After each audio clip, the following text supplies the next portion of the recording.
Dear student, अभी तक हमने लॉ ऑफ रिटर्न्स के बारे में पढ़ा, law of increasing returns and law of equi return. अब हम इसमें पढ़ेंगे लॉ ऑफ डिमिनिशिंग रिटर्न्स, उत्पत्ति ह्रास नियम।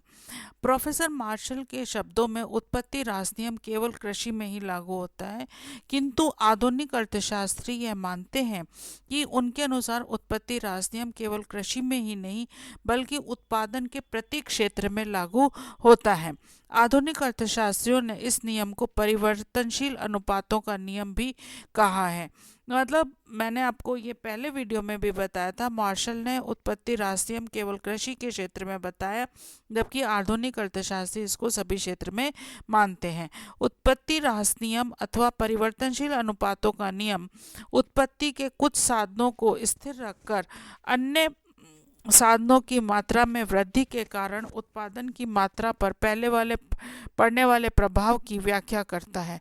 श्रीमती जॉन रॉबिन्सन के शब्दों में उत्पत्ति ह्रास नियम यह बताता है कि किसी एक साधन की मात्रा को स्थिर रखा जाए तथा अन्य साधनों की मात्रा में क्रमानुसार वृद्धि की जाए तो एक बिंदु के पश्चात उत्पादन में घटती हुई दर से वृद्धि होगी। प्रोफेसर बैनम के शब्दों में उत्पादन के साधनों के संयोग में एक साधन का अनुपात जैसे जैसे बढ़ाया जाता है वैसे वैसे एक बिंदु के पश्चात उस साधन का सीमांत और औसत उत्पादन घटता जाता है। उनका कहना यह है कि जैसे जैसे हम उत्पादन के साधनों में वृद्धि करते हैं वैसे वैसे उत्पादन घटता जाता है। उसे क्या कहते हैं? उत्पत्ति ह्रास नियम कहते हैं। तो उत्पत्ति ह्रास नियम के अंतर्गत उत्पादन घटता है, जो कि तालिका में भी स्पष्ट किया गया है कि जैसे जैसे हम श्रमिकों की संख्या में वृद्धि कर रहे हैं वैसे वैसे कुल उत्पादन बढ़ रहा है, परंतु औसत उत्पादन और सीमांत उत्पादन घटता जाता है। एक बिंदु पर सीमांत उत्पादन शून्य हो जाता है, वहाँ पर कुल उत्पादन अधिकतम होता है, और उसके बाद भी यदि श्रमिकों की संख्या में वृद्धि की जाए तो कुल उत्पादन भी घट जाता है और सीमांत उत्पादन भी घट जाता है। तो ये इसके अंतर्गत बताया गया है कि प्रथम 2 इकाइयों का उपयोग करने से सीमांत उत्पादन बढ़ता जाता है। इन 2 इकाइयों के बाद उपयोग में परिवर्तनशील अनुपातों के नियम के अंतर्गत प्रथम अवस्था लागू होती है।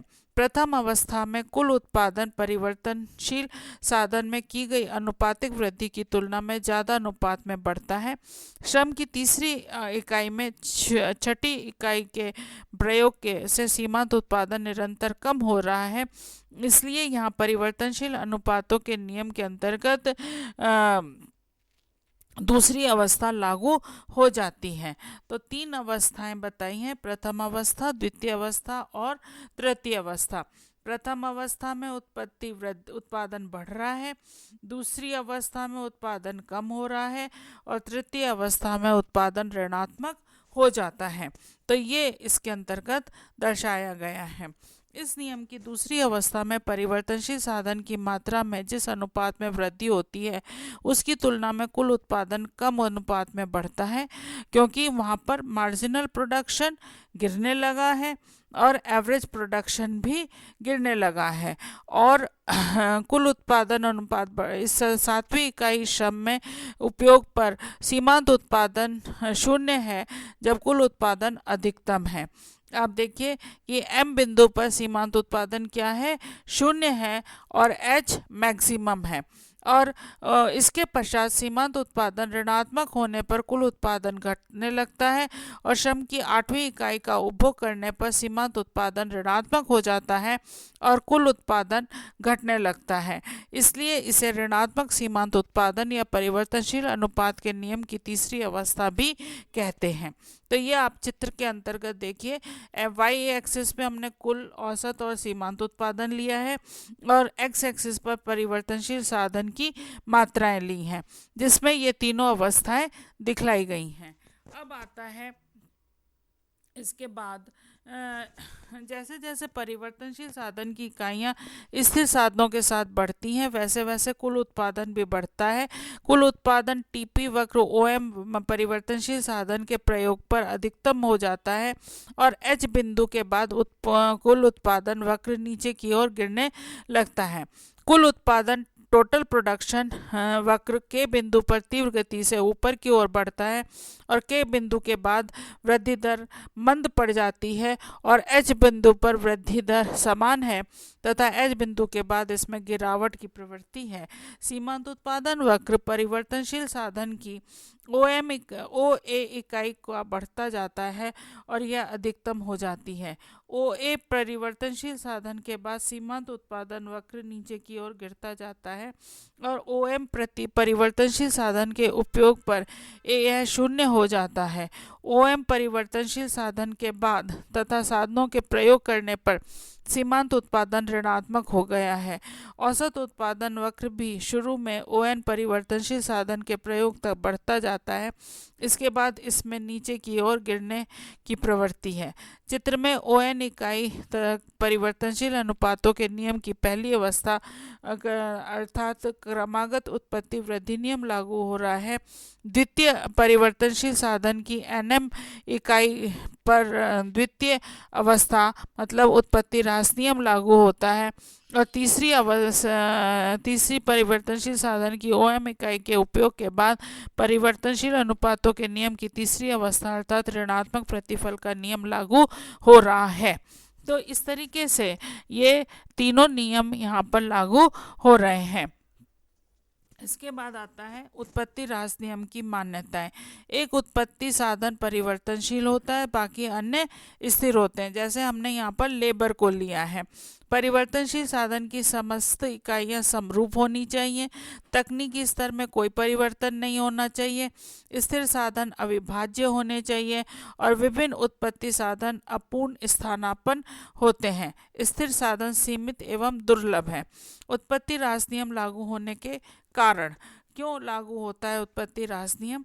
प्रकृति की सीमितता। प्रकृति द्वारा प्रदत्त साधन जैसे भूमि, श्रम, खनिज पदार्थ आदि सीमित होते हैं, इसी से दीर्घकाल में उत्पत्ति ह्रास नियम लागू होने लगता है। साधनों की स्थानापन्न न होना। साधनों का एक के स्थान पर दूसरे का उपयोग एक सीमा तक ही किया जा सकता है, इसके बाद स्थानापन्न करने में उत्पादन लागत बढ़ती है। साधनों की अविभाज्यता। उत्पादन के साधनों का एक सीमा के बाद ज़्यादा विभाजन करना संभव नहीं होता, इसलिए इस सीमा के बाद जो साधन लगते हैं उससे उत्पादन कम मिलता है, तो इसलिए उत्पत्ति ह्रास नियम लागू होता है। साधनों की स्थिरता। एक समय के बाद परिवर्तनशील साधनों की मात्रा स्थिर साधनों की तुलना में ज़्यादा हो जाती है, जिससे प्रति इकाई लागत बढ़ जाती है। उत्पत्ति ह्रास नियम के महत्व। आविष्कारों का जन्म। उत्पत्ति ह्रास नियम जब लागू होने लगता है तो लोग सोचते हैं कि हम दूसरे उद्योग में जाएं और नए नए आविष्कार करने लगते हैं। अनेक सिद्धांतों का जनक माल्थस का माल्थस और तथा रिकार्डो का लगान सिद्धांत और माल्थस की जनसंख्या सिद्धांत, दोनों का ये आधार है।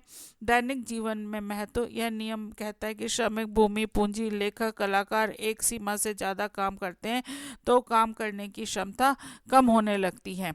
उत्पादन के प्रत्येक क्षेत्र में क्रियाशील। यह नियम कृषि में ही नहीं बल्कि उत्पादन के सभी क्षेत्र में यह लागू होता है। जनसंख्या के प्रवाह का अध्ययन। भूमि पर जनसंख्या के बढ़ने पर उत्पादन ह्रास नियम लागू होता है, इससे जनसंख्या एक स्थान से दूसरे स्थान पर जाने लगती है। अभी आपने देखा होगा कोरोना काल में एक स्थान से दूसरे स्थान पर लोग जा रहे थे, जो बिहार यूपी के लोग थे वो मध्य प्रदेश, महाराष्ट्र, राजस्थान, न जाने कहाँ कहाँ पर उन्होंने काम कर रहे हैं, क्योंकि वहाँ पर उतना पैसा उनको नहीं मिल रहा है।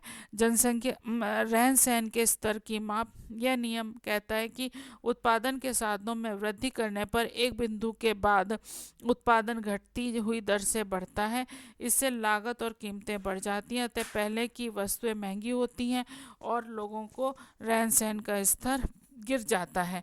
तो इस तरीके से ये उत्पादन ह्रास नियम लागू होता है, जिसके अंतर्गत कि जैसे जैसे हम उत्पत्ति के साधन में वृद्धि करेंगे वैसे वैसे उत्पादन में कमी आएगी और धीरे धीरे ये ऋणात्मक हो जाता है।